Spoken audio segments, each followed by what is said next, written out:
20 minutos para las 10 de la noche. Gracias a todos por estar del otro lado. ¿Qué día tenemos hoy? ¿Qué día tuvimos y seguimos teniendo? Vamos a ver qué pasa en el día de mañana. Como decíamos recién con Sebastián en el pase del noticiero, no solo en lo económico, que ya vamos a hablar de eso, y en un ratito el estudio se va a poblar de invitados para tratar este tema, sino también en lo social, que lo económico es social, pero me refiero al reclamo universitario, que hoy también... Buenas noches a todos, ¿cómo están? Hola, ¿Cómo andan? Buenas noches. Tenemos acá una silla vacía que en un ratito va a ser ocupada por Carlos Mateoda. Con él vamos a hablar de la reforma de la ley electoral en la provincia de Entre Ríos para saber cómo vamos a votar los entrerrianos el año que viene.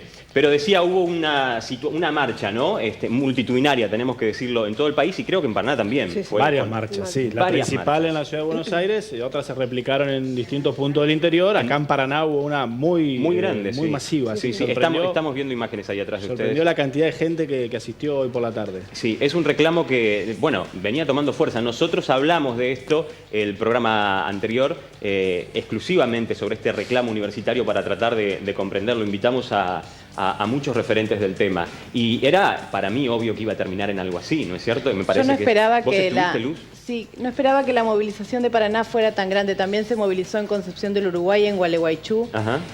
Porque... ¿Veías otro ánimo? ¿Por qué? No, porque estaba muy bien garantizada la presencia de la militancia que está sosteniendo las dos tomas de la ciudad de Paraná, la sede de la Facultad de Ciencias de la Educación y la de Trabajo Social, que marchó a Buenos Aires. Hoy salieron hoy muy temprano, 7:30 de la mañana, ya estaban viajando para Buenos Aires.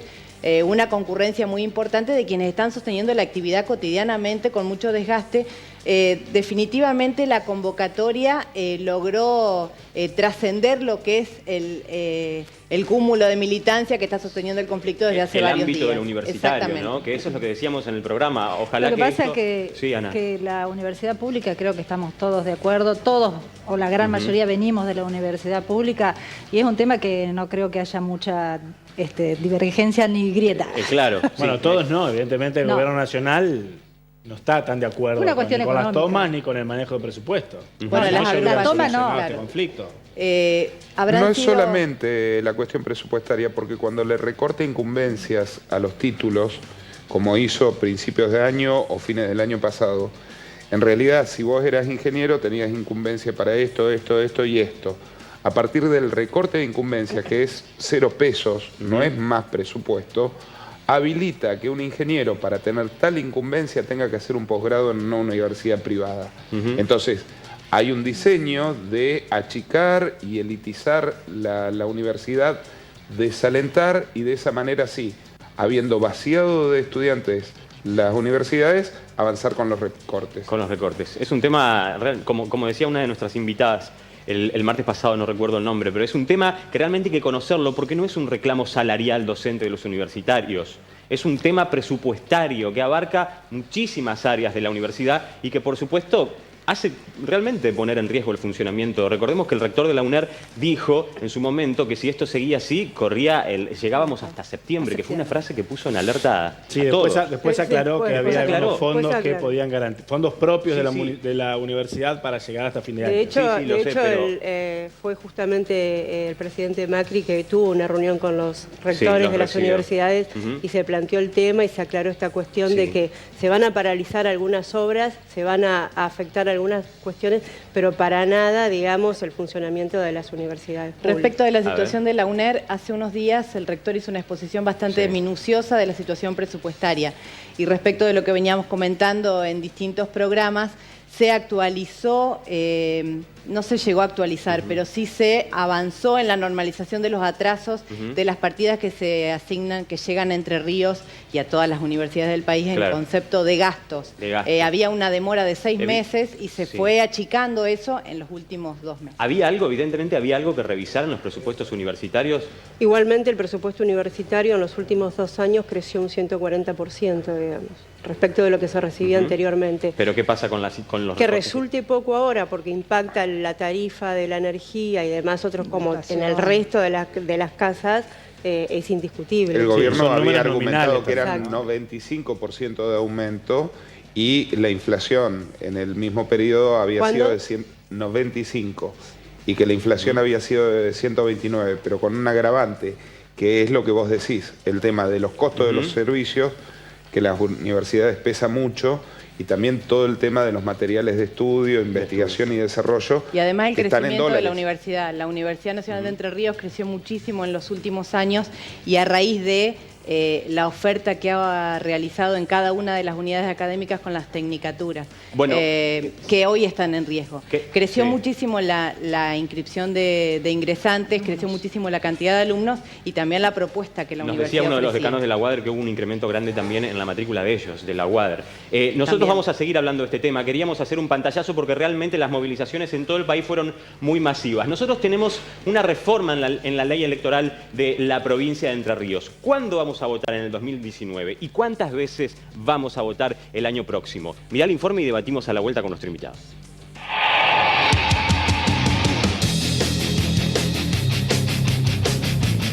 Después de meses.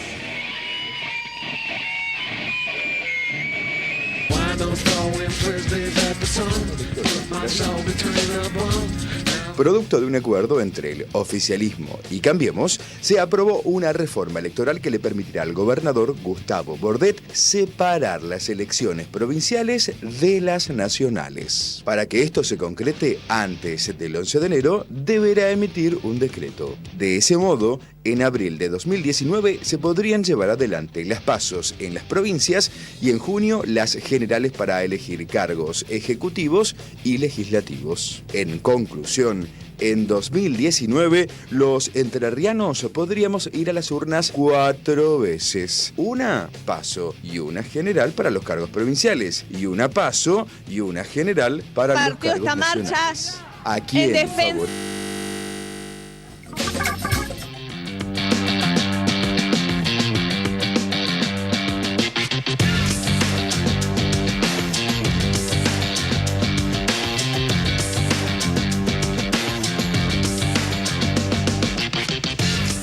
Nueva ley electoral en la provincia de Entre Ríos. Carlos Mateos, gracias por venir. Muchísimas gracias. Buenas noches, gracias por invitarme. Por favor, gracias por estar acá. ¿O por qué nuestros legisladores entendieron que era necesaria una reforma en la ley electoral? ¿Por qué crees? Bueno, hay varias especulaciones periodísticas, sobre la razón. Yo creo que el peronismo, los legisladores peronistas votaron esta norma porque consideran que Bordet es el candidato más competitivo en un escenario inicial, pero que podría no alcanzar con eso y en un escenario inicial que no es el de hoy, porque hoy no sabemos cómo termina esto y ni cuándo. Claro. Pero inicialmente pensaron que tal vez competir contra la boleta encabezada por Mauricio Macri era, para un sector del peronismo, que es el de Bordet, que no tiene candidato presidencial, era una situación difícil y que por eso convenía separar. Yo entiendo los argumentos, vos lo habrás escuchado, de la autonomía de las provincias. Yo creo que la provincia tiene que poner su fecha para votar, los municipios tal vez también. Y del gasto, que son los que siempre se contraponen. Autonomía y el gasto, que vos te ahorrás la plata si votás junto con la nación. Pero lo que se analiza después es otra cosa, ¿no? Es esto. Y creo que los legisladores de Cambiemos, que tuvieron un cambio de opinión, digamos, en los últimos tiempos, que ellos lo explican diciendo, bueno, somos minoría, no podemos cambiar esto, podemos sí poner la fecha. Hicieron un planteo que va más de acuerdo al espíritu de la Constitución, que es que la legislatura ponga la fecha, pero a la vez también ven, me parece, que discutir acotado a la provincia, como están hoy las cosas, les puede servir, ¿no? Claro.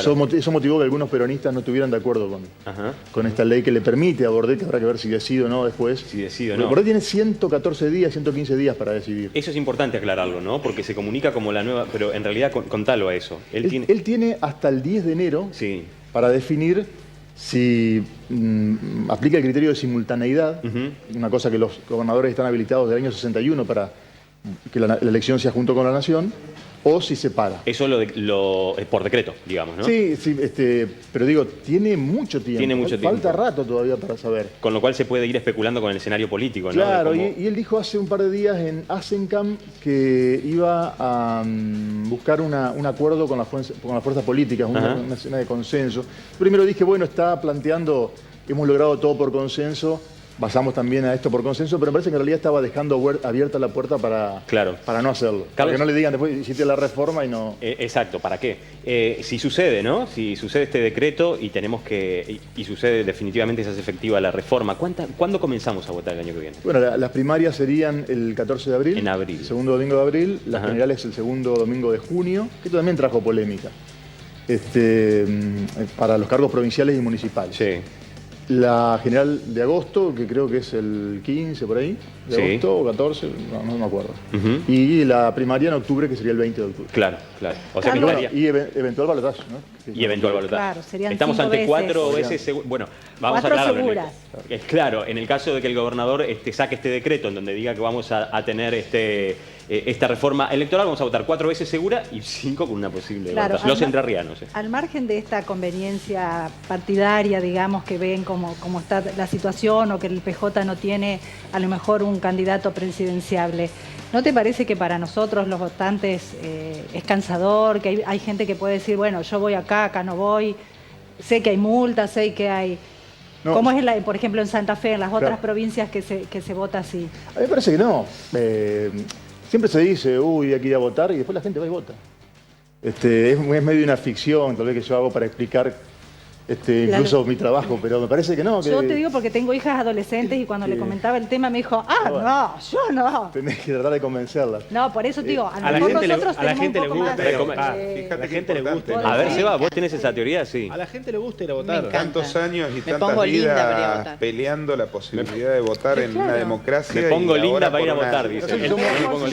Frivolidad y un cansancio de decir, son muchas elecciones. El tema puntual. Lo he escuchado mucho, le dicen otra vez, sobre todo cuando hay, por ejemplo, un proceso como las internas del 2013 que fueron interminables. ¿Tendrá que ver con los más jóvenes eso? Pero Carlos, bueno, hay que tratar de que sea más rápido. Carlos, el tema fue en las primarias que había 85 boletas en el cuarto oscuro y las personas demoraban 1 minuto y medio en salir del cuarto oscuro, eso generó colas, retrasos. 1 minuto y medio con suerte. Con suerte. Sí. La oportunidad que perdimos en este debate que se animó, entre comillas, a dar la clase política entrerriana fue realmente votar una reforma en serio, que fue lo que inicialmente impulsó el Poder Ejecutivo, que incluía la boleta única en papel, el financiamiento de los partidos políticos que iba a entrar ahí, no solo el tema de la fecha, era una reforma más amplia que mejoraba el sistema electoral. ¿Qué pasa con la posibilidad de la boleta única, digamos? ¿En qué quedó la interna del peronismo lo impidió. Está bien, lo de la mejoría estaba por discutirse. Sí, para mí era una mejoría. Tu opinión, yo creo que no había un mínimo consenso para discutir el tema de la boleta única. Pero bueno, tiene buena prensa la boleta única, ¿no? Había arrancado con voto electrónico, boleta única, nacional, varias cosas, inclusive participación de las mujeres. Eso fue el inicio de la discusión cuando cambió el gobierno de impulsar justamente una reforma que vaya al fondo, que es como dice Sebastián, quedó pendiente.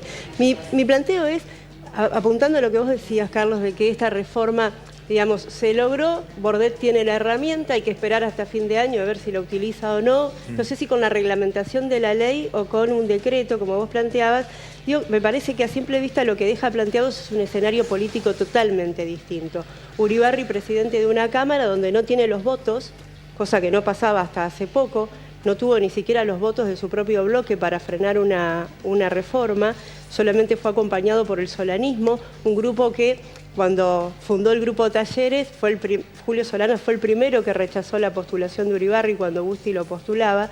Y digo, ¿cómo cambió hoy el escenario político en la Cámara de Diputados? Que Uribarri pierde fuerza y hay que ver si no pone en juego con esto una próxima elección para terminar el mandato como presidente de la Cámara. Y la consulta política sí es esta. Yo tengo una lectura distinta. Bueno, la consulta política es si crees que para después de 2019 esta ley va a seguir vigente o es, digamos, nada más que de contexto. No, a ver, empezamos por lo último. Creo que la ley es de contexto, pero siempre se discute el contexto. Sí. Hasta ahora, digamos, nunca ha habido una discusión de lo electoral de fondo. Bordet promete que si es reelecto en el primer año, liberado de sospechas de que sea para él, dice el gobernador, va a proponer de nuevo discutirla. Ahora, yo lo que creo es, respecto de lo de Uribarri y de Bordet, que el grueso de los diputados peronistas, los senadores, podemos analizarlo tal vez, pero vota pensando primero en ellos, y no lo digo de manera peyorativa, aunque se puede entender así, sino por la necesidad. Vos decías lo del grupo Talleres, bueno, eso hace muchísimos años. Sí.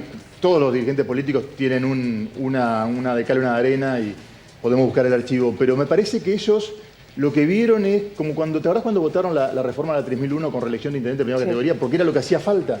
Bueno, ahora votaron esto porque era lo que hacía falta. El tema es si en enero va a hacer falta.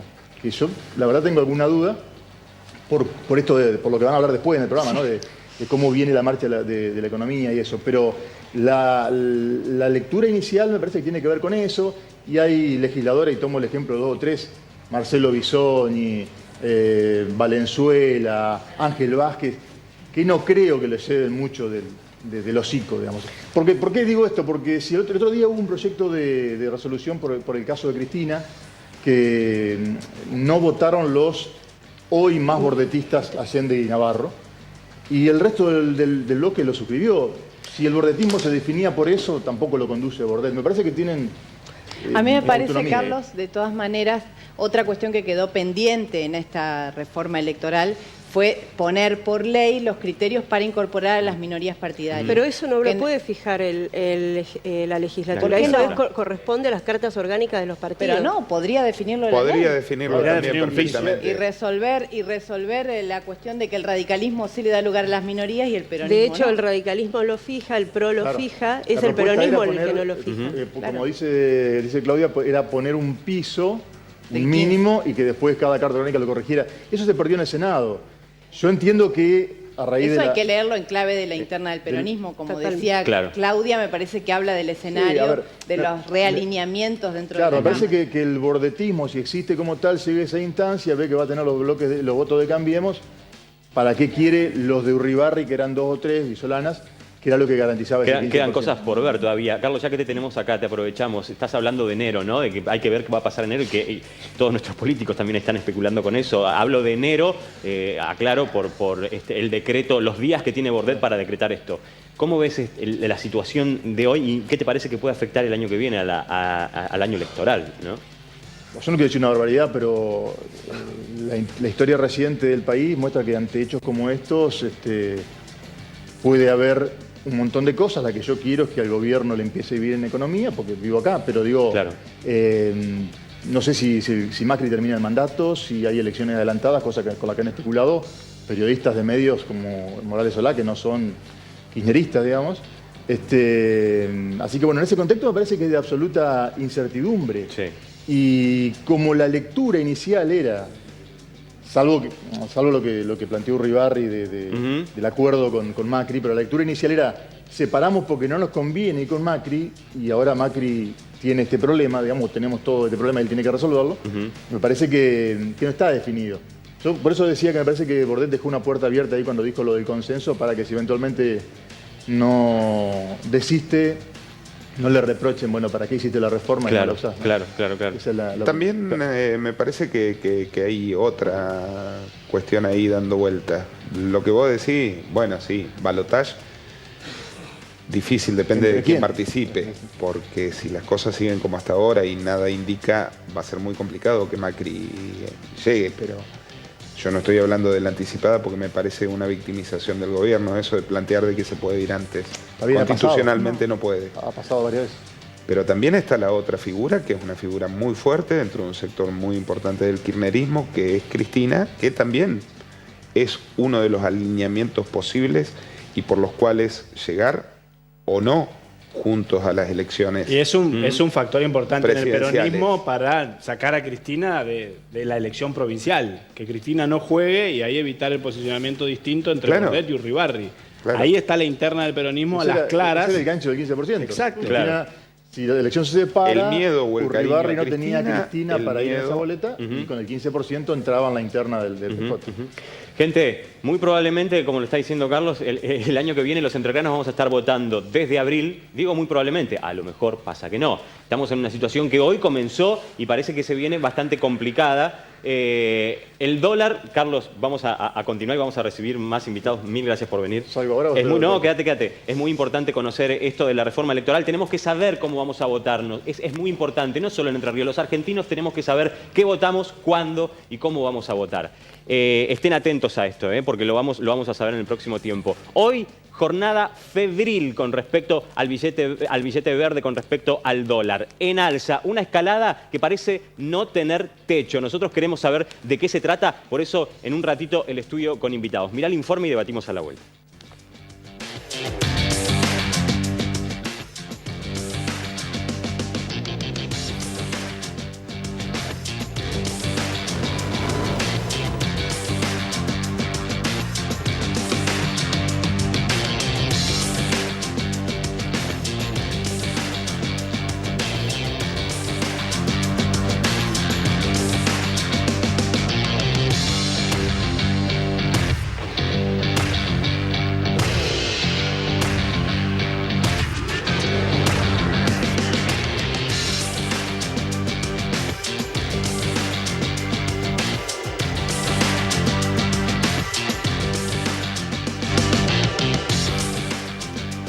Dólar sin techo, dólar sin techo. Escalada, la verdad, febril, Día de furia. porque en realidad, día de furia, pero cierto.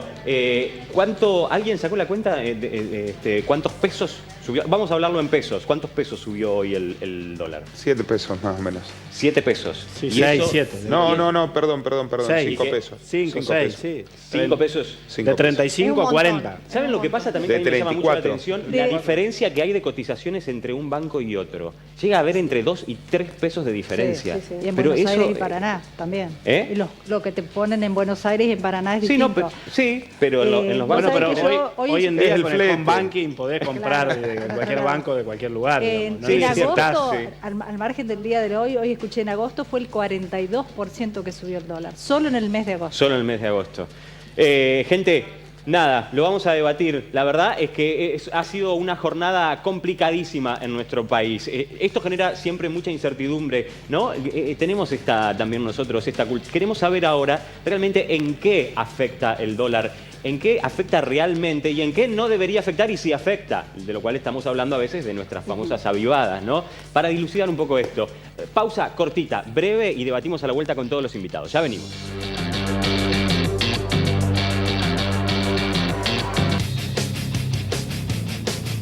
Desde que el dólar traspasó la barrera de los 30 pesos, no paró de crecer y por cada centavo que sube, el salario de los argentinos baja abruptamente otro escalón. Y nuestra moneda nacional se deprecia. Aunque muchos de nosotros no tengamos ni un billete verde, cada disparada nos espanta porque sabemos que seguimos perdiendo poder adquisitivo. ¿Quiénes ganan y quiénes pierden con la fiebre alcista de la moneda estadounidense? Ganan los exportadores, ganan los bancos y ganan los que se dedican a la timba financiera. Algunos podrán arriesgar rentabilidad trasladando estas subas de costo al precio final de los productos que venden, pero todo el resto pierde. La mayoría pierde. La sensación de inquietud y zozobra se huele en el ambiente y según los economistas es la incertidumbre y la falta de confianza por el futuro del país. El combustible que motoriza la fuerte suba del dólar. En este contexto, el billete verde registró la suba diaria más importante de los últimos meses. Mientras tanto, la directora del Fondo Monetario Internacional anunció que tras una conversación productiva con el presidente Mauricio Macri, se resolvió revisar las pautas acordadas. El argumento es que no se habían anticipado plenamente las condiciones más adversas del mercado internacional. De esta manera, se accedió a un nuevo adelanto de fondos, 3.000 millones de dólares, a cuenta del préstamo que fue aprobado en junio pasado. El objetivo es generar en los grandes inversores la confianza que hasta aquí no consigue el programa económico dispuesto por el gobierno nacional. Pero el resultado es aún incierto. Hoy, en El Ventilador, nos preguntamos: ¿por qué los argentinos dependemos tanto del dólar?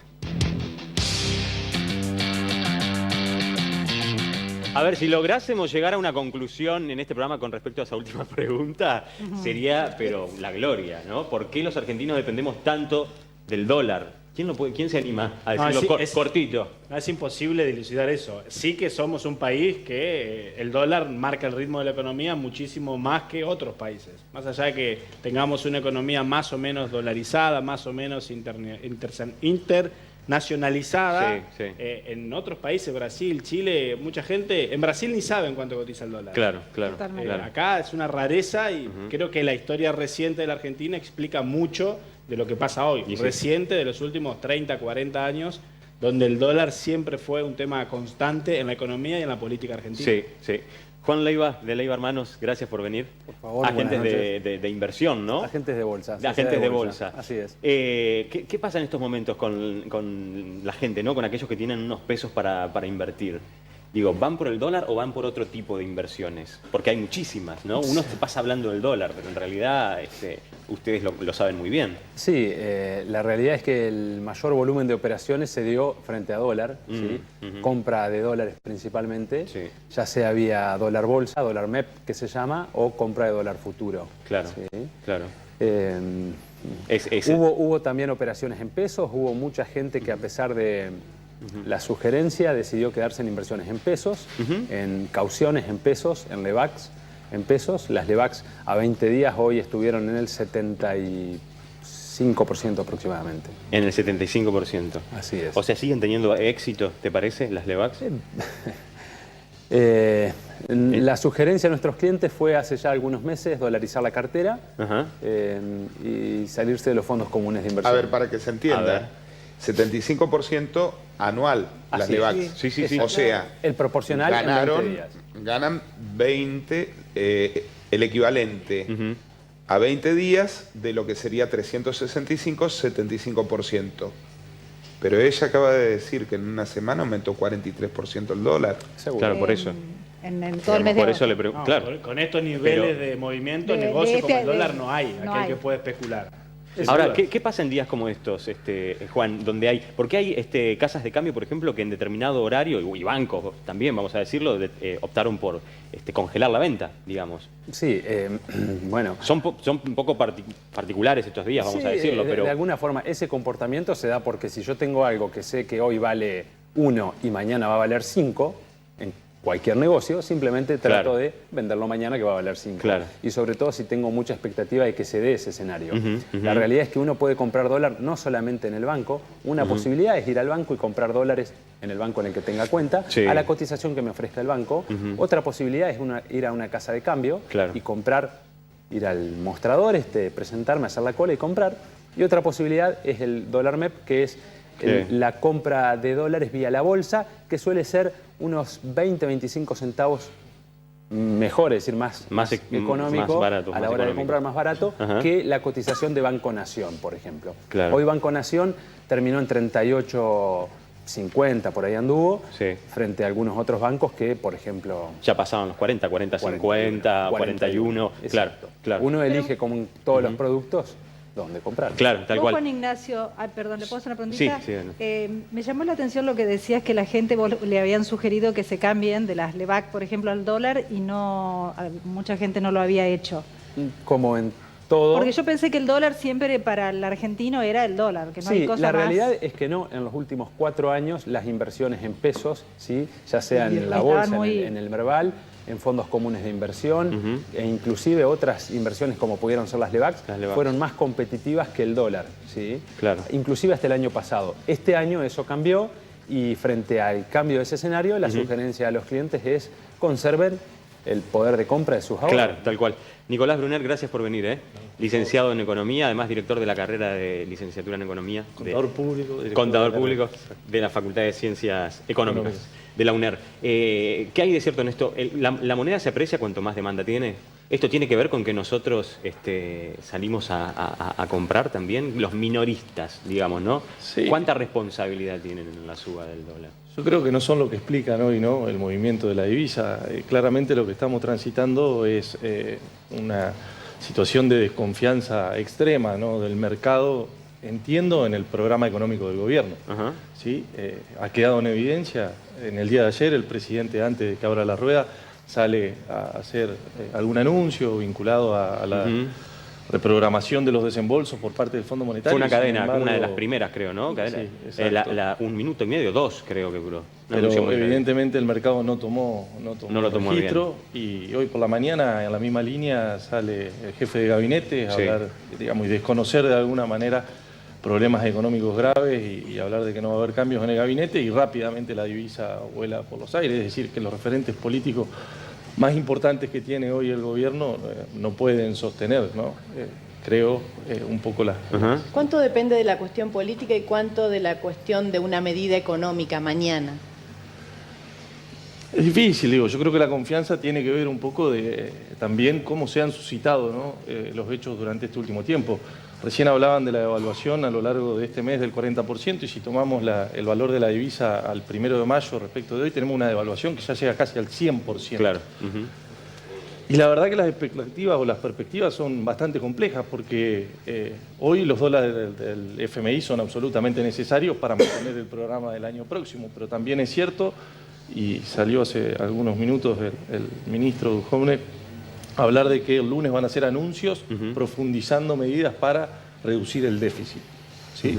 Ahora, la pregunta es cómo lograr una reducción del déficit en este marco, con una devaluación del 100% en los últimos 4 meses, porque cuando hablamos de reducción del déficit yo voy a hacer una consulta, voy a pintar un panorama de alguien acostumbrado a preguntar. Cuando estaban en campaña electoral, el presidente Macri decía: Argentina no tiene problema de dólares, Argentina tiene un problema de confianza, la gente se cansa de que le roben con la inflación, que es la demostración de la incapacidad de gobernar. Cuando yo llegue al gobierno van a sobrar dólares, vamos a sacar el cepo y todo el mundo va a vivir feliz y se van a olvidar del dólar porque no va a ser un tema y nos van a llover los dólares.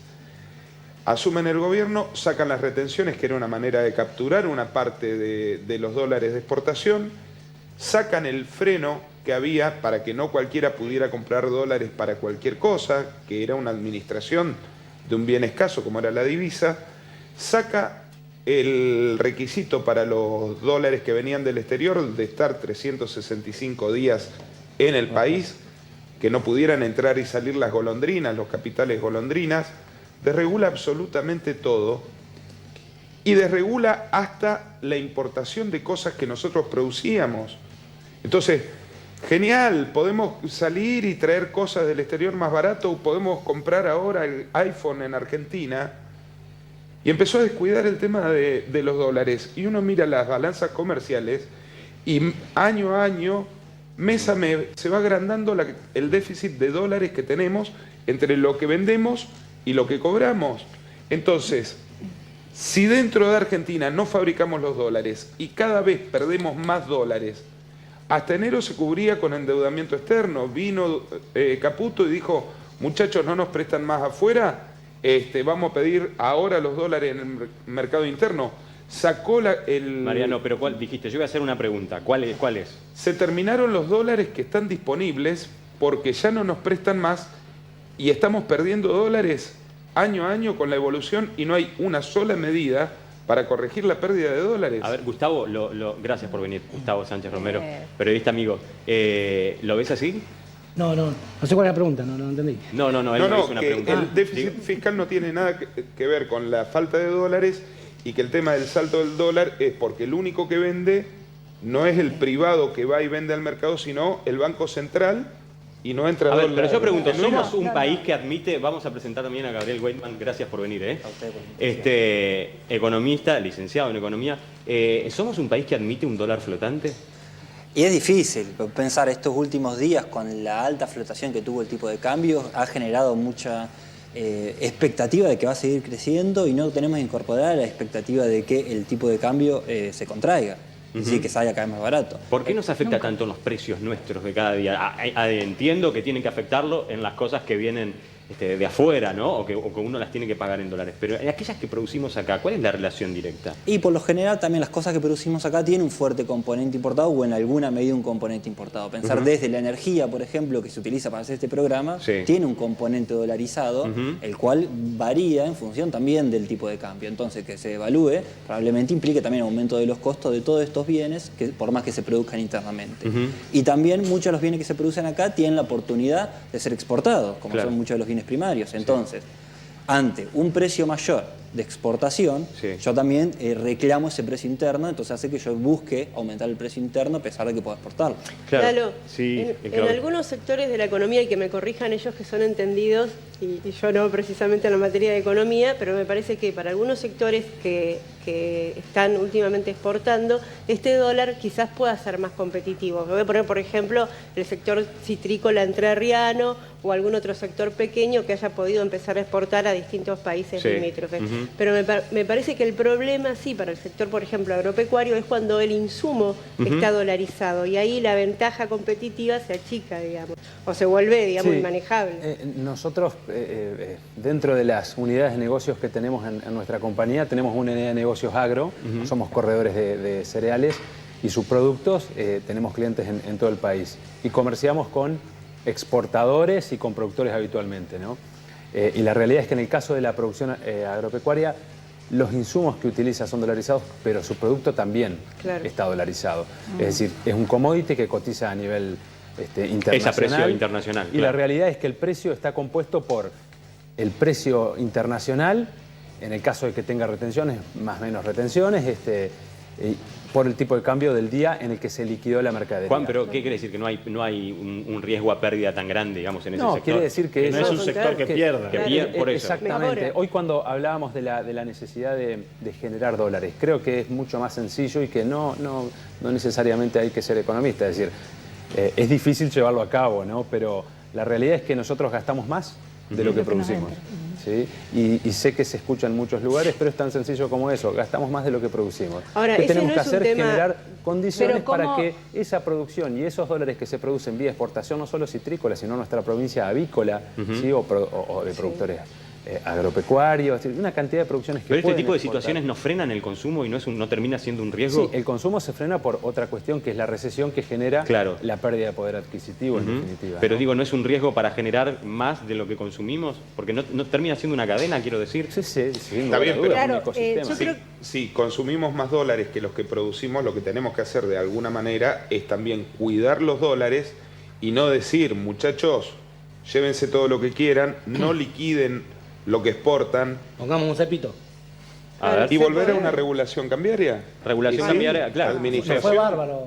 Con el cepo. La gente fue bueno, a ver, ¿cuáles son los números? Hoy la gente no come. Hoy la gente no come. Hoy la gente a Bolivia le está haciendo bárbaro. Me parece a Ecuador que le fue bárbaro con la dolarización. Que en las políticas... Hoy la gente... No, Bolivia no está dolarizado. Son temas distintos. Bolivia no está dolarizado. No, bueno, pero ya sé que no está dolarizado. La restricción externa fue lo que truncó todos los procesos de desarrollo de Argentina. Toda la historia. Mariano, me parece que discutir, volver al cepo o no regular, en el medio hay un montón de grises entre el blanco y el negro y hay una intervención inteligente del Estado sin llegar al cepo.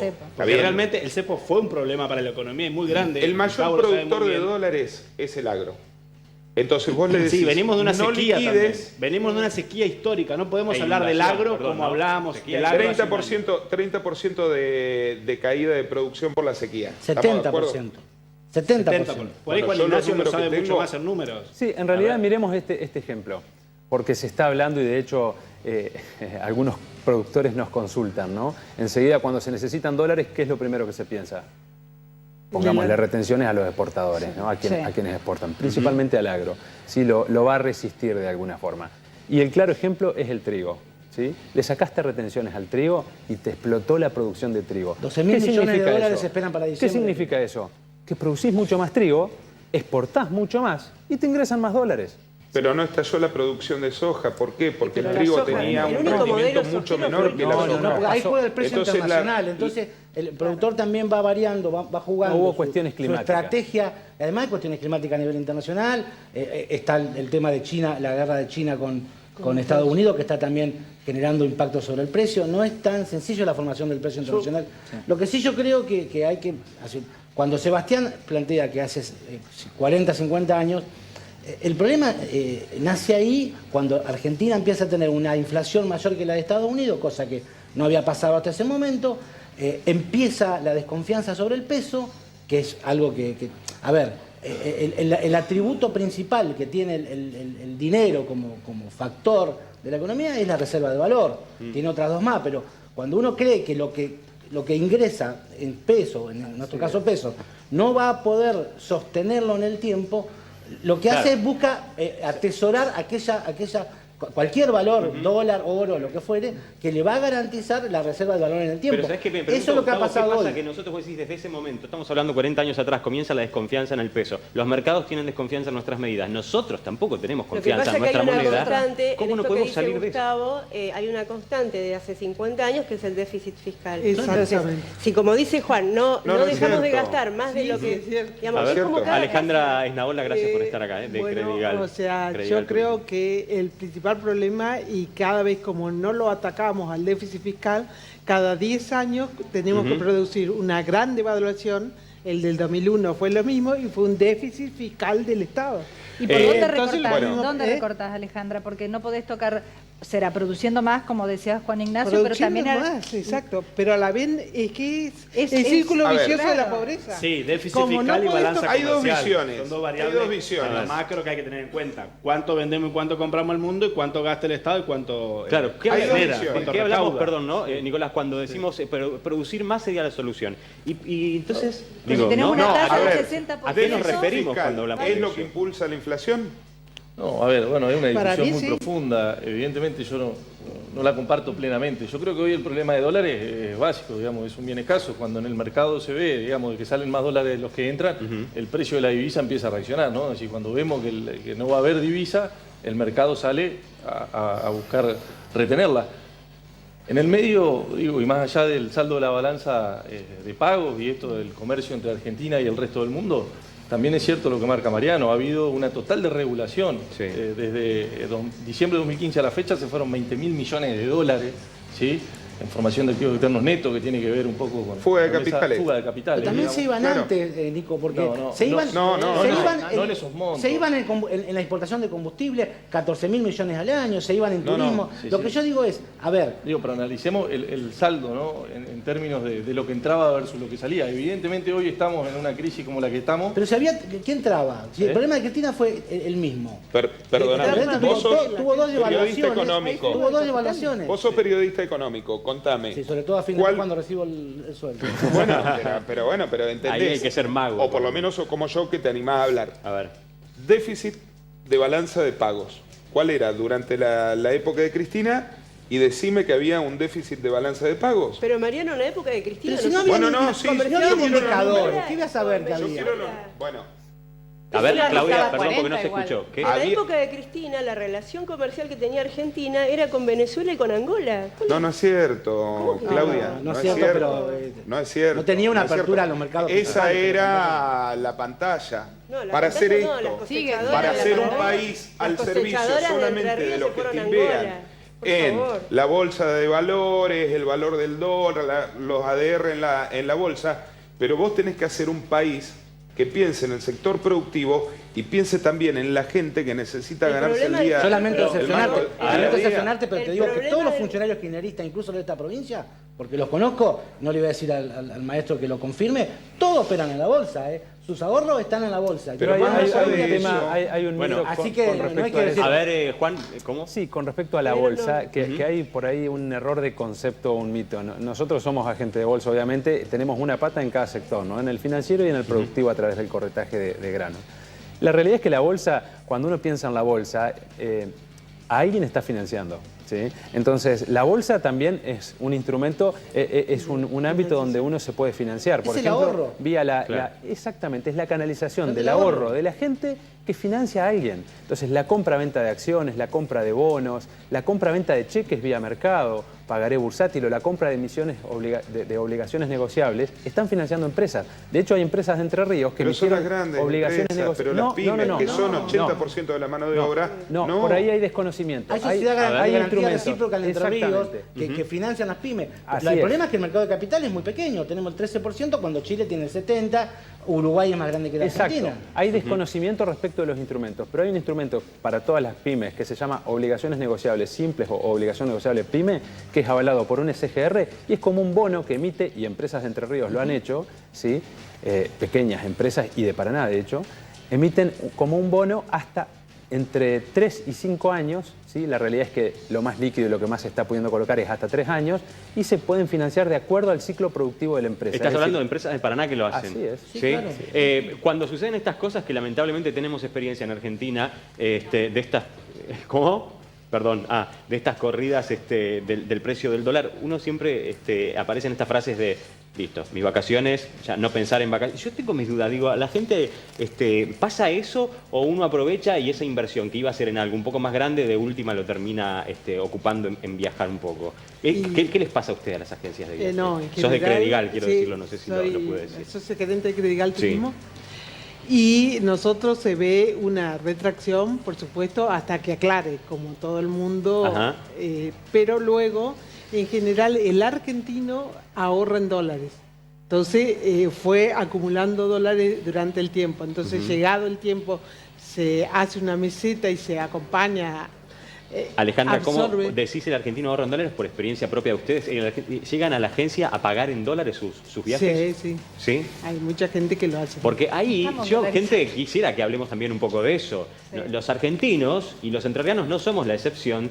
Tenemos, ¿no? Nadie se explica por qué pasa lo que pasa con el dólar, pero yo digo, ¿no? Yo no tengo dólares, pero somos una sociedad que sale corriendo a comprar dólares. Porque también de espanto también, porque cada vez agarrás un peso y sabés que no vale, o del corralito, nos han pasado tantas cosas. Sí, la inflación, ¿no? Cuando tenés alta inflación, vos sabés que lo que tenés a principio de año no va a ser lo mismo a fin de año y simplemente si sabés que va a perder valor, trato de cubrirme de la forma que pueda. ¿Sabés lo que me contaba hoy Lalo, Ana?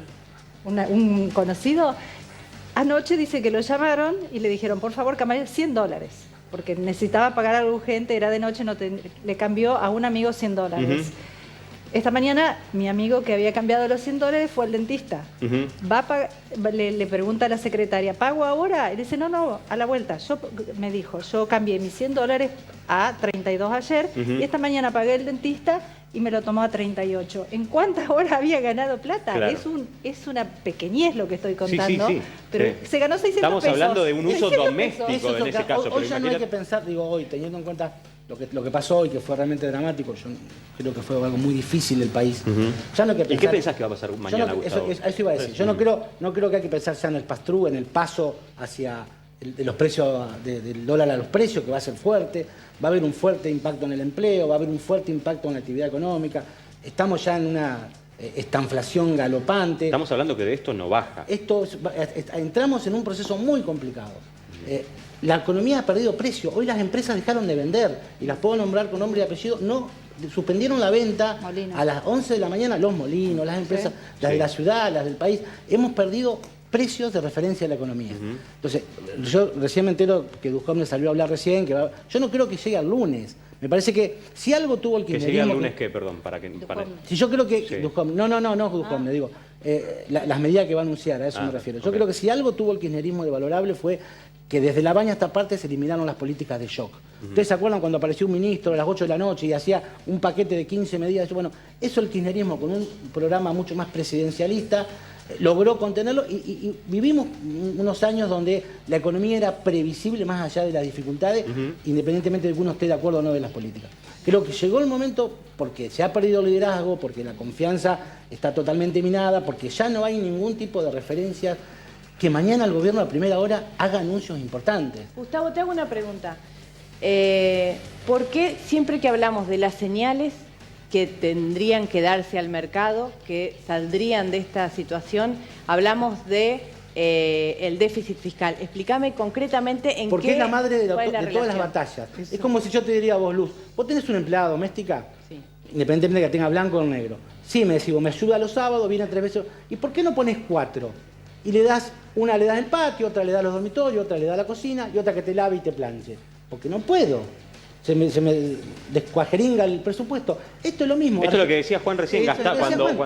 Pero eso en algún momento... Sí, pero funciona peor aún. A ver, funciona peor aún. Lo que hago es pedir dinero prestado. Claro. ¿Sí? Para financiar y en un eso. momento se me acaba mi fondo. Entonces pido dinero prestado para poder seguir pagándote. ¿Qué Y en hacía un momento Cristina? Tomaba necesito fondos pagar de dinero para ANSES, pagar ese dinero que hace prestado. Macri se endeuda, digamos, es el mismo procedimiento. No, discúlpame, lo que podés hacer, porque es muy criminal, y que me disculpen, pero es muy criminal tomar deuda externa en dólares para lo que son gastos Cristina corrientes. se financiaba al 8% con Venezuela. Cristina se financiaba al 8% con Venezuela cuando el mercado estaba cobrando 2, las tasas estaban en 0. Créditos de 200, 300 millones de dólares y que se pagaban con producto nacional, como por ejemplo lácteos de Sancor.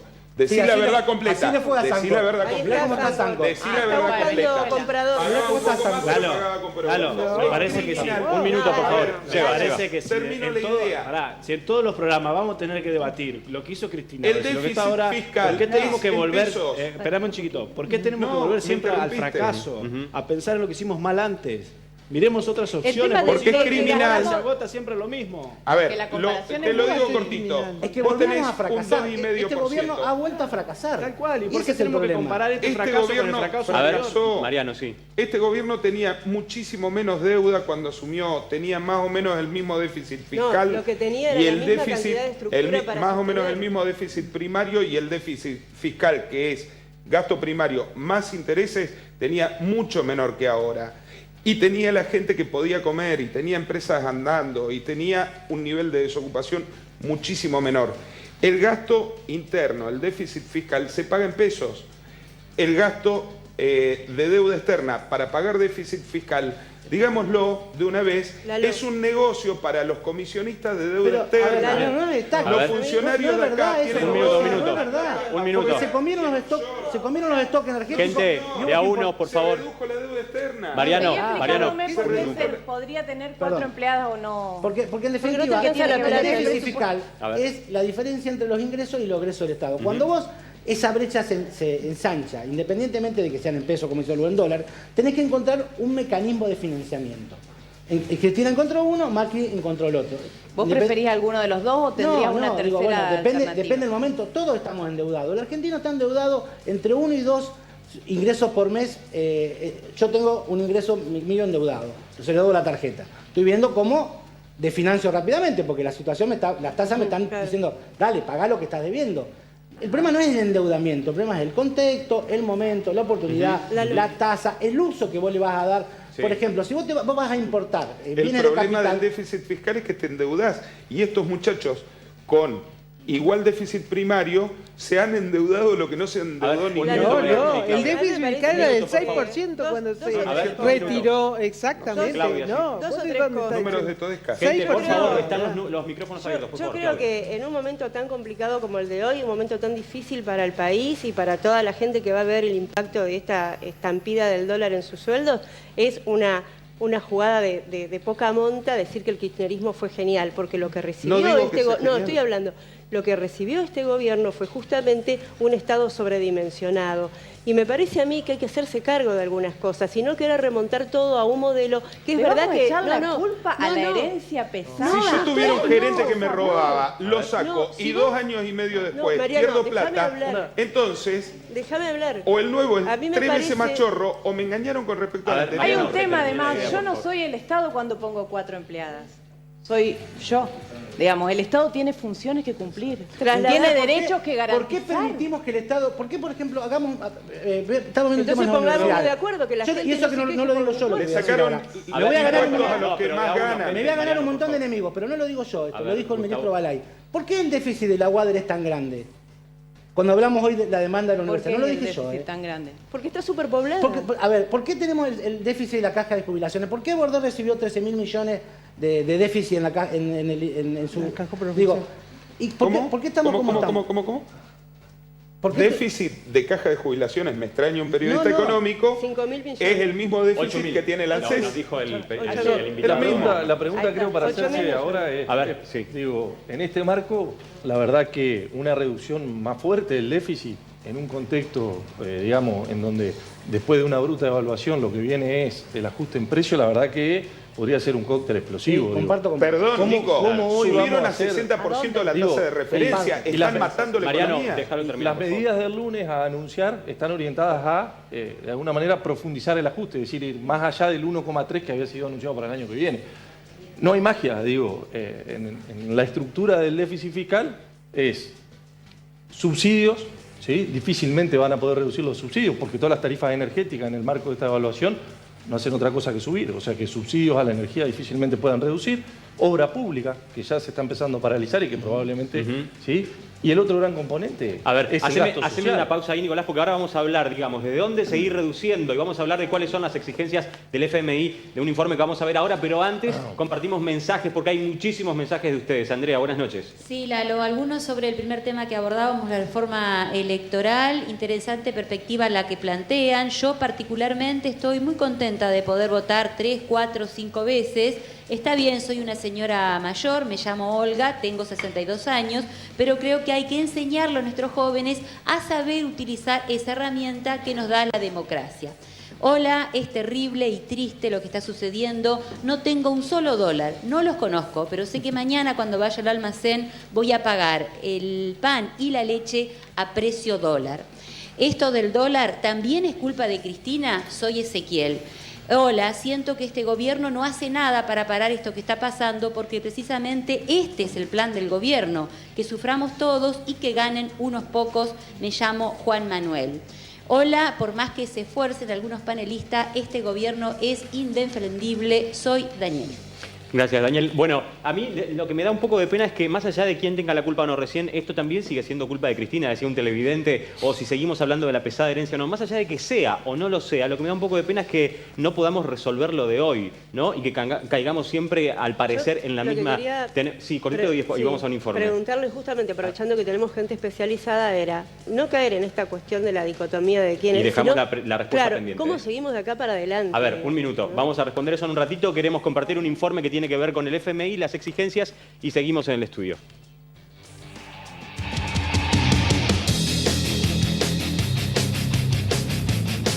A partir de los últimos aumentos del dólar, lo más esperable es que, al ir a la despensa o al supermercado, el precio de los alimentos y de otros productos tome vuelo.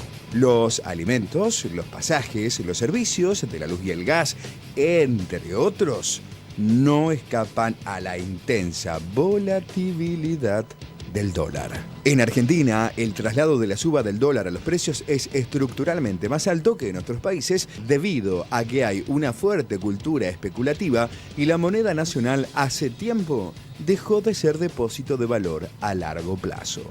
Tal como sucede con estos movimientos, quienes miran de reojo las pizarras de los bancos y casas de cambio son aquellos que están a punto de concretar la compra de un inmueble. Los créditos UVA ya dejaron de ser la vedette de los créditos hipotecarios y quienes aún no firmaron el boleto de compra ven cómo la suba del dólar les quita el poder adquisitivo para alcanzar la suma de dólares necesarios. Otro de los rubros que se verán afectados en el corto plazo serán los viajes. Si bien con la llegada de las low cost, la eliminación del piso mínimo en el precio de los pasajes aéreos desató una verdadera guerra de ofertas entre las diferentes compañías, el contraste se sentirá con los vuelos al exterior. Otro segmento en el que impactará de lleno será en los combustibles. Los precios de las naftas en el país van atados a la cotización internacional del petróleo. Desde octubre de 2017, cuando el gobierno nacional autorizó la liberación del precio de los combustibles, no paran de aumentar. Y seguramente con estos últimos incrementos del dólar, la historia se volverá a repetir.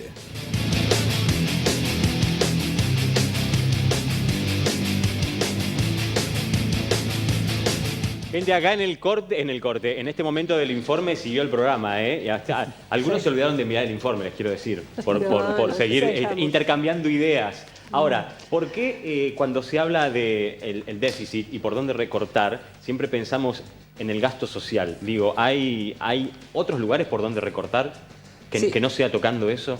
Sí, el Estado... Sabemos que hay, pero quiero digamos, ¿no? ¿Cuáles podemos nombrar? En primer lugar, a ver, hay que pensar que el Estado ya empezó a recortar y empezó por la obra pública, pero en algún lugar. Y pareciera que el gasto social está tratando de mantenerlo en alguna medida. El acuerdo que tuvo con el FMI le permite mantener un tipo de gasto social, que era una diferencia con el FMI anterior. Y el Estado, por lo pronto, pareciera que lo que está tratando de hacer es cumplir el poco objetivo que le ha quedado con el FMI. Es decir, en el acuerdo con el FMI ha planteado que de determinada meta de inflación, no usar las divisas para intervenir fuertemente en el mercado de cambios para que se fuguen, y ir reduciendo constantemente el déficit fiscal. La única que ha ido cumpliendo sistemáticamente el gobierno es el déficit fiscal, así que pareciera que los anuncios que está haciendo constantemente es también, en parte, para tener un aval con el FMI y permitir de esta forma estar todavía con el respaldo de su prestamista, no sé si de última instancia, pero uno que si se va, se le empeora en gran medida la imagen de Argentina en términos financieros. Claro, claro, si querés un ejemplo de cómo reducir el déficit, lo tenés en las provincias, y en el caso de Entre Ríos puntualmente, Bordet tenía una provincia con déficit y hoy en día ya más o menos lo solucionó o va en una tendencia a solucionarlo. Claro, ¿sabes qué me pasa? Puede yo creo reducir que el déficit sin bajar el gasto Yo creo que a esta social. altura hemos No son entendido sinónimos. todos esto que nos explicaba Juan cuando arrancó el programa, que si uno gasta más de lo que tiene o de lo que produce, está en un problema. Yo creo que hasta ahí lo hemos entendido. Lo que nos está preocupando como sociedad es saber cuánto falta de reducir el déficit. ¿Y qué quiere decir? ¿Quiénes van a salir perdiendo de esta reducir el déficit también se puede reducir cobrándole más a los que más tienen. Resulta que hoy la gente va, llega al supermercado, deja las cosas cuando llega a la caja registradora porque no la puede pagar y el presidente dice, muchachos, hagamos el esfuerzo, y le frena la baja de retenciones a la harina y al aceite de soja y no toca la soja. En el principio de este gobierno, una cosa es el grano, otra cosa es la carne, la leche, el cerdo, el pollo. El pollo se beneficia si hay retenciones al maíz y el alimento baja acá. No hay absolutamente ninguna Nicolás, consideración porque, digamos, los que más tienen hoy, como está hablando Mariano, ¿pagan lo que deberían pagar? Una discusión profunda. Evidentemente está claro, digamos, que en esta puja distributiva y sobre todo en este contexto, digamos, de alta inflación y ahora próxima devaluación, digamos, estos contextos tienden a la concentración, ¿no? Porque quien de alguna manera lo vive, digamos, más penosamente es aquel que tiene un salario fijo o aquel que no tiene posibilidad de actualizar, o como decía Gustavo hoy, del pastrú, ¿no? De lograr trasladar los precios. Evidentemente ahí es en donde se surge, se surte más efecto. Claro. Yo le quería preguntar a Gabriel o a Juan Ignacio, alguno. Yo escuché, bueno, vos explicabas que esta gran suba del dólar es por un tema de oferta y demanda, ¿no es cierto? Pero ¿no hay algo conspirativo? Hoy te digo, yo fui al supermercado porque me tocaba ir, los precios estaban iguales hoy. ¿Me tocaba ir con quién te turnas? No, viste que yo conté que yo voy siempre los jueves, entonces hoy tocaba ir. Y entonces había otras señoras charlando y me paré a escuchar lo que estaban porque estaban hablando del dólar. Entonces, bueno, había una que coincidía mucho con Mariano y otra comentaba que no, que esto era una conspiración, que los bancos, que era por el tema de los cuadernos. ¿Una conspiración contra quién? ¿Contra el gobierno? Contra el gobierno, por el tema de los... En los grupos, sí, de WhatsApp. Me llegaron millones de WhatsApp también con ese tema. La realidad es que, como todo bien, oferta y demanda, ¿sí? Siempre hay en el medio gente que especula frente a eso y trata de sacar ventaja de esa especulación. Juan, ¿hay mucha gente en Argentina que hoy está ganando con esto? No, pero en los bancos. No, lo que pasó puntualmente hoy fue que en un momento en las operaciones, nosotros los vimos en las pizarras, nuestra mesa de operaciones lo vio, fue que tipo antes de las 11 de la mañana aparece una operación, el dólar arranca a 37, el dólar mayorista, ¿no? 37.50, 38, por ahí se movía, y aparece una operación a 40. Esa operación que se da a 40... ¿sí? De golpe, fue solo por 2 millones de dólares, ¿sí? Que en el mercado es un volumen chico. Eso levanta... Eso inmediatamente lo toman todos los medios, ¿sí? Diarios, noticieros, lo toman y empiezan a poner dólar a 40. Inmediatamente... bueno, pero antes de eso pasó que los bancos... Se calma y vuelve a subir. ¿Y qué terminó pasando? Que el dólar terminó la rueda, en la rueda mayorista, hasta que salió el central a anunciar que salía con una licitación de 500 millones, ¿sí? Estuvo en 40. Pero fíjate vos, el efecto lo lograron. Además pasa otra cosa, Gustavo, que es rara. Por ejemplo, recién nos reíamos con Carlito Mateo, pero yo decía, mi tía es la culpable. ¿Por qué? Porque, por ejemplo, si uno mira, los depósitos en dólar en los bancos han crecido. Entonces, ¿qué hace mi tía? Como cobra 40.000 pesos y gasta 25, por home banking decide dolarizar su ahorro, lo deja en el banco. Entonces eso hace que impacte positivamente en la evolución de plazos fijos en dólares, pero dolariza. Eso hace que la demanda de mi tía, pobre tía... no digas dónde vive, pues ya sabemos que tiene un plazo fijo en dólares. Se suma a la de tu mamá. Hay récord en pesos y en dólares. En las dos monedas hay récord de plazo fijo en pesos y en dólares. Entonces uno mira que no solamente es un problema cultural, es un problema que tiene que ver con que el argentino ha perdido la confianza en su moneda. Claro, pero es que de esto yo hacía referencia recién, Gustavo. ¿Qué nos pasa? ¿Desde dónde nosotros, y que por eso yo le preguntaba a Juan o a Gabriel, no me acuerdo, cuánto tiene que ver la demanda minorista, podemos, no digo ayudar, pero digamos, ¿qué es lo que podemos hacer para que esto no suceda? Cuando vemos que pasan estas cosas. ¿Qué se puede hacer como minoristas? No somos nada. Los minoristas no somos nada. ¿No somos nada los minoristas en el mercado total? La verdad es que no son los que mueven el amperín. Listo. Respondí a la pregunta. Comprá tranquilo. Una pregunta para el profesor. Claro. En 2001, con la ley de déficit cero, principio de 2001, ley de déficit cero de la Rúa, ¿estábamos en equilibrio fiscal? A tu pregunta no tengo la respuesta, digo, no sé, yo en esa época todavía era ¿Pero por qué para atrás, Mariano? No vayamos estudiante. para atrás. No, porque el déficit fiscal no te garantiza una estabilidad económica. Yo creo también, digo, el déficit fiscal puede ser un problema si permanece de manera constante y durante el tiempo, digo, no. Que fue lo que ha pasado. Pero perdón, no hay un problema para el equilibrio fiscal no te garantiza la estabilidad económica. La ley de déficit cero del año 2000 fue un pedido del gobierno a las provincias, pero no se llegó casi nunca a lograr el déficit. Seba, hace 3 años que le vienen pidiendo esfuerzo a la gente que está en el fondo del tarro. Y hoy, dato compartido por todo, en 7 meses hubo 20.000 millones de dólares de deuda de fuga de capitales. Fuga de capitales. Plata que salió del sistema. ¿Eso lo fugó la gente que cobra la asignación universal o los sectores más concentrados? Vos y yo que nos fuimos de viaje afuera del país. La energía que se siguió importando porque quemamos los stocks energéticos. Hay un montón de factores. Si vos resumís... Cayó la producción desde que asumió Cambiemos. Sí, pero por ahí no es tanto una discusión de opiniones políticas, porque si no por ahí termina como siempre lo que nos pasa a todos, ¿no? Vemos programas que en realidad siempre pasa lo mismo y la discusión termina en algo político. Sí, realmente hay un punto. Lo que digo es... El tema es político, pero no llevar el debate a una cuestión binaria. No, pero llevémoslo. Ahí perdemos profundidad y riqueza en el debate. No se termina resolviendo nada, pero hay algo en lo que sí estamos todos de acuerdo, en definitiva, ¿no? Que por ahí una posibilidad puede ser bajar, es decir, gastar menos, tal vez se habla del gasto social, y una posibilidad puede ser generar más empleo. Y para generar más empleo, yo tengo que generar condiciones, por ejemplo, haciendo un análisis de la presión tributaria que tengo sobre las empresas y cómo facilito que las empresas generen más empleo. Entonces ya no tengo que gastar tanto en subsidios o en asistencia social, porque la gente no necesita de mí, sino que simplemente se lo paga uno mismo con su trabajo. Alejandra, sí, perdón. El tema es cómo generar empleo con una tasa del 60%. Seguro. Exactamente. Seguro. O sea, y con caída de consumo. A ver, un minuto, por favor. Financiarse con esas tasas. Y si vos querés crecer como pyme, es imposible sacar un crédito de esa manera. ¿Cómo hacen ustedes para incentivar a la gente que en este momento de todas maneras siga eligiendo la opción de viajar? Y no tenés un argumento tan serio como para que siga. O sea, pero la gente el viaje ya no lo toma como un lujo, sino como una necesidad.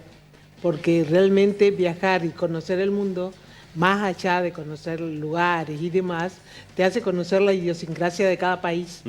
Yo acabo ahora en abril de venir de Australia y Nueva Zelanda, donde Australia a partir de la Segunda Guerra Mundial era igual que nosotros, ahora ellos están quinto en el mundo y nosotros estamos al nivel que estamos.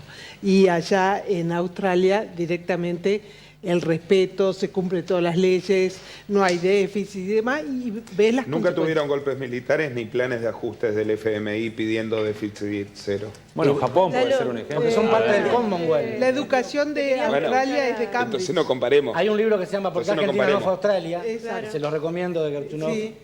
Les quería preguntar Claudia, a ellos que son especialistas, ¿cómo imaginan que van a readecuar las provincias y también la nación claramente sus presupuestos en función de que el 15 de septiembre entra al Congreso, en la Nación, el presupuesto, pero en la provincia no mucho más tarde, digamos, y estábamos hablando de unos cálculos primero sobre un dólar debajo de los 30 o por los 30, y ahora estamos hablando de bastante otra cosa, más arriba. ¿Qué te parece, Gabriela, vos?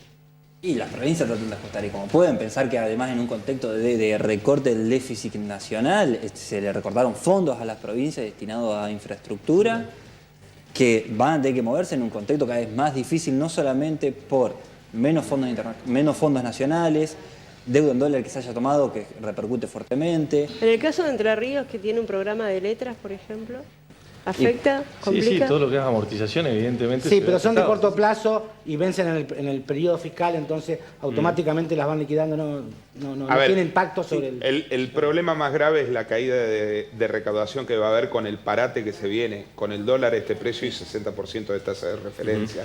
Gente, tenemos ahora volvemos, tenemos una nota de Milagros Jurovsky. Ella trabaja en Baluart, es una de las agencias de cambio, de las casas de cambio en la ciudad de Paraná, y nosotros fuimos a charlar con ella para que nos haga un raconto de cómo se vivió esta jornada en esta casa de cambio en particular, pero en general también en la ciudad de Paraná, y esto nos decía.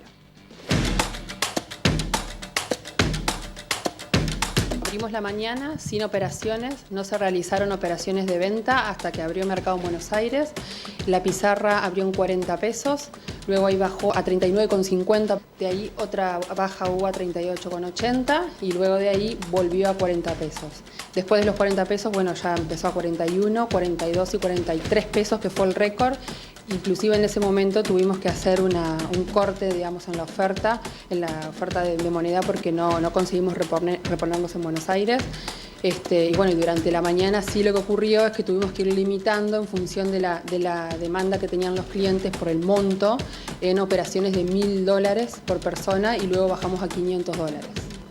¿Cuánto incrementó hoy el dólar? Bueno, en total tuvimos una suba que dijimos de 40 pesos hasta 43 pesos, o sea, 3 pesos en una jornada. Ahora el cierre fue de 40,50, pero bueno, sin operaciones. En este momento no se está operando, como no se está operando en la mayoría de las agencias del país.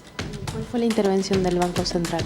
La intervención del Banco Central, bueno, eso era un poco lo que se esperaba, que por un lado hiciera intervención vía la tasa monetaria y por otro lado por los encajes, eso por la parte financiera, y sí hubo mucha expectativa respecto de la licitación, del monto licitado, que en definitiva creímos que iba a ser un poco mayor, como para poder justamente lo que hablábamos hoy.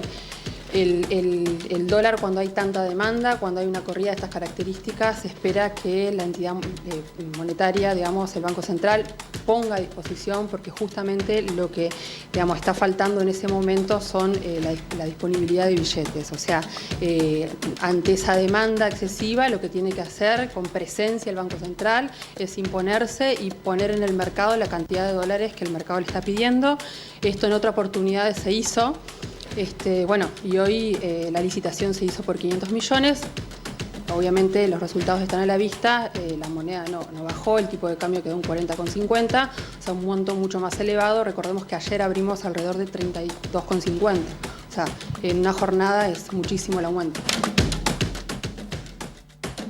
Esta es la pregunta del millón. Yo sé que si alguno la pudiese responder, yo me lo llevo a mi mesa de luz, pero bueno, vamos a arriesgarlo. ¿Qué, a partir de ahora, de 40 para arriba, o esto es una disparada que puede llegar a bajar? Hay una fórmula que Orlando Ferreres dijo ayer a la tarde, que era que Techín mide desestacionalizado, sin ninguna impureza al dólar, y si se le sumaba la inflación del mes, que era del 4%, el dólar debía llegar al techo de 37,9 pesos.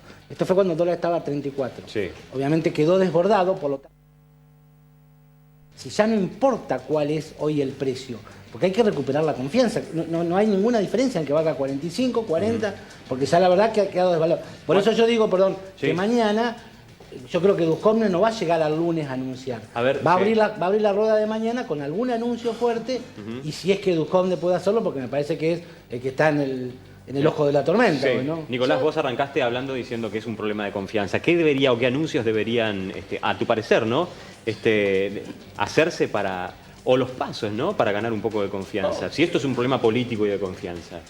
Sí, el problema es, de alguna manera, evaluar cómo sale el gobierno de este atolladero, porque, es decir, cómo logra reducir el déficit para conseguir los dólares del FMI y con eso, de alguna manera, brindar algún tipo de confianza en el mercado. Digo, siempre hay anuncios, ¿no? Yo escuché varias veces que el tema de que no hay una persona fuerte, un ministro de Economía. ¿Podría ser esa una solución, que pongan un ministro de Economía? Eso lo escuché varias veces, Prat Guy, una de las cosas que... digamos, el problema no es de personas, es de programa. No, pero es la imagen también. Independientemente de quién asuma hoy, renuncia a Duhovne o renuncia Marcos Peña, digo, la pregunta es quién viene y qué va a hacer. Es decir, qué va a hacer de distinto respecto a todo esto que ya se realizó. Claro, pero el tema de la confianza. Transitamos por varios... escucharlo a Marcos Peña diciendo que no pasaba nada, no gusta. Es una cuestión de confianza. Hay mensajes, siempre hay señales que terminan ayudando, porque eso es lo político, en definitiva.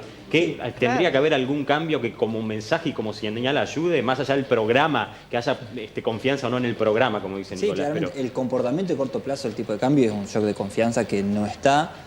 Y también hay que pensar que los ciclos de confianza se van acortando. Cada vez se va a confiar menos en lo que se adopte en la medida que se ponga. Pensar que cuando estaba Stroessner, tomaba medidas muy erráticas, en alguna medida muy diferente una con otra, y iba una por semana, o cada vez que pasaba algo nuevo, había una medida diferente. Y no había una intervención sistemática. Y eso hizo perder mucho la confianza. Cuando viene Caputo también, hay primero una confianza en Caputo, pero ya parece bastante gastado, no sé si en él o en alguna otra figura del ministerio. Pero estos ciclos son cada vez más cortos. Claro. Cada vez le dura menos la confianza del mercado de los cambios. Pero no es confianza en la cantidad de plata. En enero había 65.000 millones de dólares. Se quemaron 15.000 millones de dólares en las tarambaneadas de Sturzenegger. Pidieron 15.000 millones de dólares, de los cuales llegaron 7.500 para habilitar en el mercado. Se pidieron en el Banco de Basilea. Miramos las reservas hoy y de vuelta están 55.000. Y lo dijo Milagro. Estaban esperando que saliera el Banco Central a poner dólares en el mercado porque no había disponibilidad, no había oferta de los privados. Entonces, ¿cómo van a seguir? Yo creo que son varias las medidas que tienen que tomar. Primero, medidas para recaudar y que pongan un poco los que más ganan con esta suba del dólar. Y segundo, un poco de racionalidad a quién se le vende. Gustavo, ¿y vos crees que se vienen cambios en el equipo? Sí, muy fuerte. ¿Sí? El equipo económico, este es evidentemente o eminentemente un conflicto político. Creo que la señal que necesita el país es una señal política. Me parece que mañana mismo, digo yo, sin tener ninguna bola ni nada por el estilo, no creo que resista hasta el lunes, porque hace falta que el gobierno anuncie o un cambio en las figuras o un cambio en la política o alguna estrategia, porque ya es decir, que mejore la liquidez, porque no es un problema de solvencia lo que tiene Argentina hoy, es un problema de liquidez. En eso coincido con Mariano. ¿Cómo va a ser el país para demostrarle a los argentinos, a los actores de la economía, a mi tía y a Paolo Roca, que tienen los dólares que va a necesitar sin poner ninguna barrera o ninguna traba? ¿Sabés cuál es el secreto de pedir un cambio político en vez de medidas de control? Seguir estafando al pueblo argentino. Que sigan apareciendo los dólares para que los sigan fugando a través de endeudamiento externo y que entonces queden 3 generaciones que no pueden llegar a comprar ni siquiera arroz para comer 30 días. Ese es el secreto, Mariano, en vez de decir generemos nuestros propios dólares. A mí me parece que un día como hoy, de crisis económica y política, tener un planteo como eso, lo único que hace es llevar una alarma a un montón de gente que nos está acompañando, que no está bueno. Están no, déjame terminar porque siempre terminás. Déjame terminar, pero me parece tan desagradable como Dualde, hoy hablando de que es la baña el candidato. A mí me parece que el oportunismo es parte de la vieja política y lo que hay que hacer ahora es ver cómo salimos todos, porque en este barco estamos todos, y cobrarle estamos todos en este barco. Gabriel, sí, adelante. Pero también hay que pensar este debate en los términos, podríamos decirlo, histórico de la estructura económica argentina. El déficit fiscal es un componente, pero también la restricción externa es un gran componente que va latiendo el ritmo de la economía argentina. Y hay dos grandes maneras, podríamos decir, de cómo administrar esa restricción externa. Una es, podríamos decir, como lo ha hecho el kirchnerismo, y otra es como es ahora, por estilizarlo muy bruscamente. Una es tratando de tapar un poco las importaciones, que el nivel de actividad cuando crezca y se empieza a generar un déficit comercial, ver cómo se puede ir administrando, y otro es endeudarse o sustituirlo, pero el tema es cuando vos creces necesitas cada vez más importaciones respecto a las exportaciones. La otra es endeudarte por esa diferencia y dejar que las importaciones crezcan. Y eso te lleva a que vos puedas hacerlo 1, 2, 3 años, pero cuando no puedes endeudarte, te genera las tensiones por lo que está pasando hoy, y son ajustes de shock muy fuertes y no brevemente como se estaban administrando de otra forma. Pero hoy la balanza va a ser muy positiva con este nivel. Las importaciones van a caer a cero, obviamente. ¿Y la población argentina está en una peor condición de Y vida? las exportaciones, digo, eso requiere un tiempo. Si el gobierno buscaba eso, inmediatamente no lo va a tener. Va a tener que esperar los 12.000 millones que va a llegar con el trigo en diciembre. Y es cierto lo que plantea, digo, probablemente esta medida de devaluación tan fuerte, que en alguna medida algunos confiamos que pueda ser inducida por el Fondo Monetario, digo, va a revertir, ¿no?, el comportamiento de la balanza de pago. Lo que no termina de cerrar en ese esquema es el gasto público, es decir, contraer digamos hoy el gasto en esta situación en donde evidentemente se va a ver afectado el salario real, puede ser realmente contraproducente, sobre todo por los efectos políticos, sociales que puede generar. Hoy provocó una devaluación del peso argentino. ¿Es cierto que hoy llegamos, el peso argentino valió menos que el uruguayo? Sí, por primera vez. ¿Pero eso es por primera vez en la historia? No, desde la convertibilidad. Desde la convertibilidad. Bueno, igual son varios años. Íbamos siempre a Uruguay. Íbamos siempre a Uruguay. Íbamos siempre a Uruguay, con lo cual ahora llegar hasta Uruguay, ¿no? Sí, igual me parece que será un destino también ansiado. Claro, el problema de los viajes o no es menor a lo que va a afectar esto a las clases más populares, ¿no? Aparte, en 10 días todo es, no sé si a los mismos niveles de lo que fue la devaluación, pero va a haber un impacto en precios que va a llevar la inflación a niveles más altos de lo que estábamos. Tampoco se va a poder trasladar inmediatamente. No digo que todo, Gustavo, pero va a haber, va a ser un pico inflacionario. Con todo muy respeto, fuerte. ¿Cuáles pueden la inflación mayorista está 20% más que la inflación minorista. Está retrasada. O sea, guarda que el pass-through hoy es muchísimo más rápido y muchísimo más directo. ¿Podemos decir cuáles son esos productos en los que más... empleadores de la clase baja, la clase media. La clase media le cuesta llegar a fin de mes. Aquellos productos que están vinculados al consumo interno, a los sectores populares, va a ser muy difícil porque en la medida que se contraiga la demanda de esos productos, no podés trasladar a precio porque te quedás sin negocio. Yo por ahí leí que todavía el dólar estaba, antes de que venga esta suba, manejaban un dólar de 23 y que no lo habían podido subir por eso mismo, porque no tienen mercado. ¿Hay inflación reprimida mayorista? Alejandra, querías decir algo recién. No, o sea, también de esta manera el turismo receptivo se ve beneficiado con el aumento del dólar. Al aumentar el turismo receptivo implica, porque es una industria sin chimenea, porque hace restaurantes, hotelería y todo lo que fomenta empleo acá. ¿Lo ven inmediatamente ustedes en la agencia? ¿Ese movimiento se ve? ¿Lo perciben inmediatamente? Y lo que pasa es que tenéis que ir armando toda una estructura para recibir ese turismo receptivo y tiene que estar preparado que de la época kirchnerista eso fue en contra. O sea, en la época del gobierno anterior no se pudo tener el turismo lograr que vengan exterior, que los extranjeros vinieran, no hubo porque era muy caro en dólares para los extranjeros. Sí, y que también hay que estar preparados para eso, gente. Es la industria sin chimenea y después nos termina pasando que queremos que venga el turismo y cuando viene se van espantados porque le cobramos todos en dólares. Y nos pasó en Paraná cuando no teníamos toda la infraestructura preparada para recibir el turismo. Que poco a poco todos los restaurantes y demás se ha ido desarrollando y se ha ido aumentando, pero el mismo Paraná ha tenido una disminución de sus visitantes. ¿Sí? Sí, ha tenido. O sea, los hoteles no están viviendo su mejor momento. Claro, bueno, la ocupación hotelera es cierto. Bariloche se llenó de brasileros este año, como hacía mucho no pasaba. Claro, bueno, y ahora nos vamos a llenar de uruguayos también, por suerte. Pero el turismo va a surgir, va a tener un buen momento. ¿Y el campo? Juan, a ver. No sería porque yo también escuché que ahora de aquí a fin de año va a venir una buena cosecha y eso a lo mejor arregla un poco, ¿no? Sí, en el campo se dice siempre, no es cosecha hasta que no está en la mano, ¿no? En teoría, sí. En teoría sí. Hay precios muy buenos a nivel internacional y local por el trigo, muy, muy buenos. Y se espera una cosecha muy buena. ¿Cuándo puede impactar esto, Juan Ignacio? ¿En qué mes? Diciembre. Juan, 12.000 millones de dólares. 12.000 millones de dólares. Tenemos por costumbre salir corriendo a ver en qué podemos invertir cuando estamos en momentos de crisis como esta o cuando estamos estables y estamos tranquilos. Cuidado que tenemos los micrófonos abiertos. También lo hacemos. En realidad, en la población hay un desconocimiento importante respecto de las posibilidades de inversión. La mayoría de la población conoce el plazo fijo como alternativa de inversión. Sí, es cierto. Menos del 1% de la población argentina tiene una cuenta bursátil. En Estados Unidos es el 60%, en Europa es arriba del 40%. A ver, para repetir eso, porque eso me parece todo un dato. En Argentina, menos del 1%. Así es. tiene una cuenta bursátil. Bursátil, opera en bolsa. En bolsa, sí. contacta... Ya sea para financiarse o para invertir, de cualquiera de las dos alternativas. En Estados Unidos es el 60 y en Europa es el 40. Arriba del 40. Arriba del 40. Casi la mitad de la población en Europa está acostumbrada a contactar gente como ustedes. ¿Pero de qué monto hablas para...? La inversión técnicamente se puede hacer desde 1.000 pesos. Nosotros tuvimos hace poco tiempo, por un intercambio, estudiantes de Alemania, que creo que estaban en la Universidad del Litoral. De intercambio fue gente nuestra a Alemania por un máster en finanzas internacionales y vinieron de allá para acá.